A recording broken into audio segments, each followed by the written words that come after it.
তখনই মোবাইলের স্ক্রিনে ভেসে উঠল একটি ভিডিও।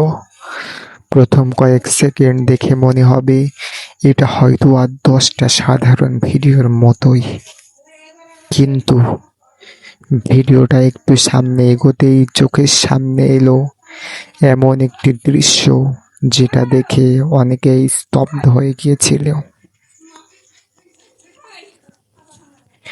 একজন স্কুল ছাত্রী, তার সঙ্গে আছে আরো কয়েকজন, আর হঠাৎ করেই একজন তরুণের আক্রমণাত্মক আচরণ। এক মুহূর্তের জন্য দৃশ্যই যেন পুরো ঘটনাকে বদলে দিয়েছিল। ভিডিওটি সাধারণ সামাজিক যোগাযোগ মাধ্যমে ছড়িয়ে পড়ল।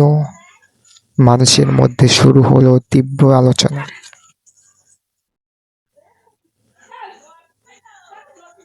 কেউ বলছিল এটা কিভাবে সম্ভব, কেউ আবার প্রশ্ন করছিল ভিডিওতে থাকা ছেলেটা আসলে কে, আর সব থেকে বড় প্রশ্ন, এরপর তার কি হলো।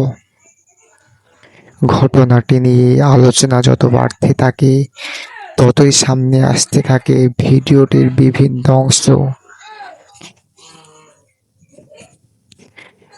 ভিডিওতে দেখা যায় একটি মেয়েকে ঘিরে পরিস্থিতি উত্তপ্ত হয়ে উঠেছে। এক পর্যায়ে ওই তরুণকে মেয়েটির দিকে লাথি মারতে দেখা যায়।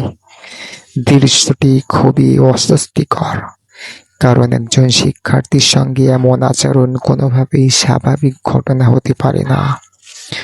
ভিডিওটি ছড়িয়ে পড়ার পর অনেকেই অভিযুক্ত ব্যক্তিকে শনাক্ত করার দাবি করতে থাকেন, কিন্তু সোশ্যাল মিডিয়ায় ছড়িয়ে পড়া প্রতিটি তথ্য যে সত্য নয় তা কিন্তু নয়। আর এখানেই শুরু হয় আসল রহস্য।